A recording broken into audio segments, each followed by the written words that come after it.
വലിയ ആനന്ദം ഈ ലോകത്ത് വേറെയില്ല.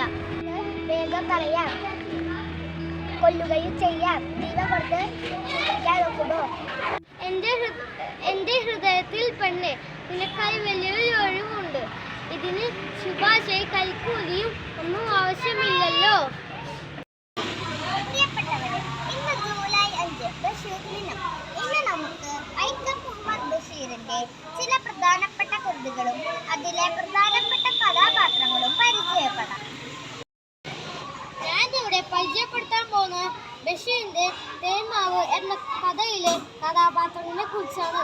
തേന്മാവിലെ സ്നേഹിക്കുന്ന രണ്ട് വ്യക്തികളായ ബഷീറും അസ്മായുമാണ് ഇതിലെ കഥാപാത്രങ്ങൾ.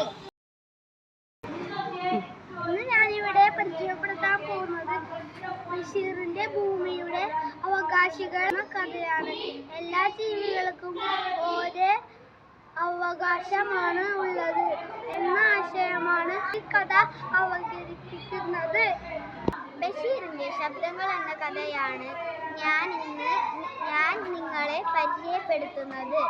ഈ കഥയിൽ യുദ്ധം, രോഗം, വിശപ്പ് തുടങ്ങിയ ആശയങ്ങളാണ് ഈ കഥയിൽ അവതരിപ്പിക്കുന്നത്. ബഷീറിന്റെ ആനപ്പുട എന്ന കഥ. തൻ്റെ കൂട്ടുകാരിക്ക് സമ്മാനമായി ആനവാൾ നൽകുന്നതിന് ആനയുടെ അടുക്കിൽ ചെന്ന് ആനവാൾ കട്ടെടുക്കാൻ ശ്രമിച്ച ഒരു കുട്ടിയുടെ കഥ രസകരമായി അവതരിപ്പിക്കുക. ബഷീറിന്റെ ബാല്യകാല സഖി എന്ന പുസ്തകമാണ് ഞാൻ വായിച്ചത്. മജീദും സുഹറയുമാണ് പ്രധാന കഥാപാത്രങ്ങൾ. ഇതൊരു പ്രണയ കഥയാണ്. കഥാകാരന്റെ ജീവിതത്തിൽ നടന്ന സംഭവമാണിത്.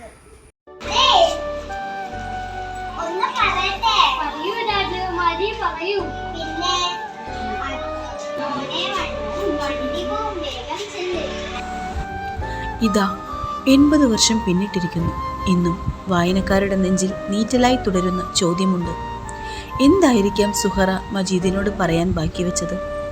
1944 ബഷീറിന്റെ തൂലികത്തുമ്പിൽ നിന്നും പിറന്നു വീണ ബാല്യകാല സഖി ഈ വർഷം 80 വയസ്സ് പൂർത്തിയാക്കുകയാണ്. നോവലിൽ പലതവണ പറയാൻ തുനിഞ്ഞിട്ടും സുഹറ പറയാതെ പോയത് എന്താണെന്ന് വൈക്കം മുഹമ്മദ് ബഷീർ നമുക്ക് പറഞ്ഞു തന്നില്ല. അത് പറഞ്ഞു തരാൻ ഇന്ന് ബഷീറുമില്ല. അദ്ദേഹം ഓർമ്മയായിട്ട് ഈ ജൂലൈ 5-ന് 30 വർഷം പൂർത്തിയാവുകയാണ്.